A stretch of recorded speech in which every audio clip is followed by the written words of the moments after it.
Дашман қорығы 1127 метрден ең басқа зона, биіктігі 1900 метр над уровнем моря.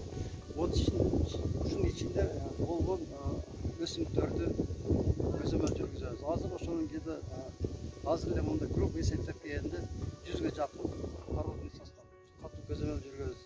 Ең биринчи балдар охрана жүргүзөт. Биотехнический мероприятияларды, акурларды жасайт жаныбарларга. Анан эми бизде жаңы фауна боюнча айтып койсом, 233 баш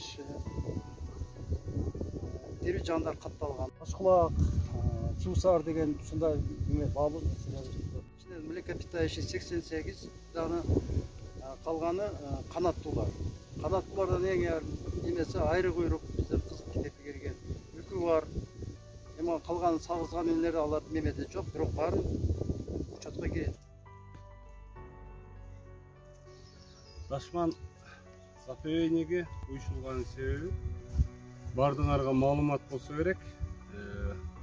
Жаңактын, грек жаңактын гендигин сактап калуу боюнча уюшулган да.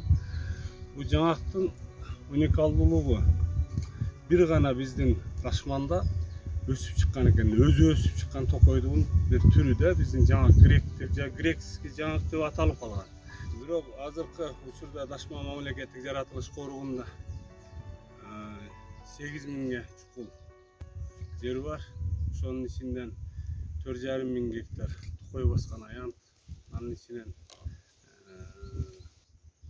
500 гектар жайлообуз бар, 400 гектар, 40 гектар пичен жайыбыз бар. Азыр Дашмандын ичинде даже мал жайууга, чогууруга, кыскасы айтканда хозяйственный деятельность жүргүзгөнү мүмкүн эмес да. Биздин Дашман кругом эл 3 айыл өкмөттүн курчоосунда турат да.